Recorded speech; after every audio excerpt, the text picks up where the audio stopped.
Representative Paul Tine joins us now. You're retiring at the end of this session, and if this goes through and the ferry tolls go away, a lot of North Carolinians and tourists will be happy. Why play the card now? What makes the timing right? Well, it's actually the third time we've tried to do it. It's been in the budget the last two times, and we weren't able to work that out with the Senate. But we've been working with them in the interim and talking to them about the right way to handle this. The focus really isn't about whether or not to have ferry tolls. It's about what's the right way for us to fund transportation. If we held the status quo, I think there's a lot of people that would be okay with that, which are some are charged, some are not charged.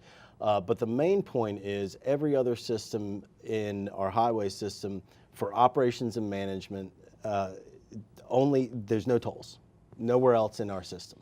There's only tolling for new bridges or new expansion projects or that type of thing. So we're just trying to be consistent with how we do things. So what you're asking people to do, leaders here and citizens, if your taxpayers will subsidize this, is a ferry is like a country road. It just moves back and forth where there's no bridge. Is that how you want us to see this, instead of a novelty ride across the water where we enjoy the view?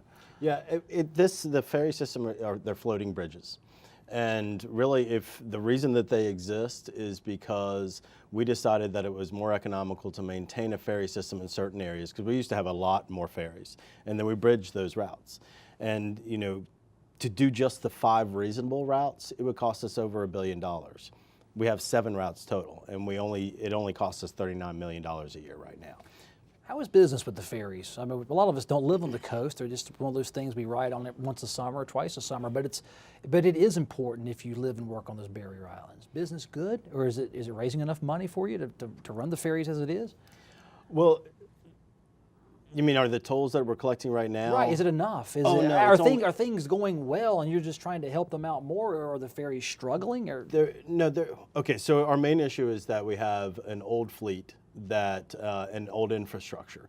Over the last couple of years, we've put a lot of funding into building new roads, into operations and management and resurfacing. We've put $35 million into ports. We've put about $13 million a year into airports. So we're beefing up our infrastructure. The only place that we're not is our ferry system. The tolls right now go towards replacing boats. But we need about $14 million a year in order to replace or rehab all of our boats over the next 20 years. This will do that. We have the $14 million in there, and that's the main piece that we need. The ferry tolls will never get us there. We only collect $1.8 million a year right now. So about 10% of the cost of running the ferry you can raise through a toll, but that's about it. Of correcting or meeting our capital improvement plan. Is that a policy decision that the revenue is so low compared to the expense, or does the market and the drivers say, any more you're charging me, I won't ride the ferry? Well, you have to remember that, again, these are floating bridges. Nowhere else are you paying to go over a bridge. And this is how our economy works, is the people come out there and utilize the ferries and they go and they spend money in our stores and they spend money in our restaurants. We don't have a large manufacturing firms out there. We don't have a lot of other industry. And so this is our industry. This is our moving of goods, is getting people out there to enjoy the Outer Banks and spend their money while they visit us. Do you see the end result of this bill being, we'll just take it, we'll pocket it, but we'll talk about it during the overall budget negotiation? Is that how this plays out, or do you see this bill having a shot to run through the House and Senate and get signed by the governor? I think this bill, we wanted to make sure that the policy was addressed in a policy committee, which it went through transportation policy.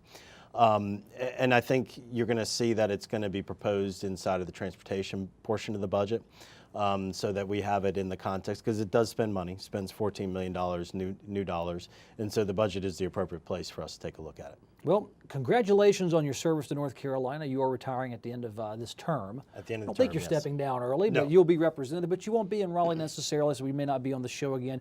Thank you for your service. Thank you for your kindness to Legislative Week in Review. It has been it's been great to engage you on the issues, and appreciate it. Best of luck going back home. Enjoy the working world, sir. Well, I appreciate your interest in these stories. The coast doesn't always get the look that the rest of the state does. I've always appreciated that, and thank you for your kind words.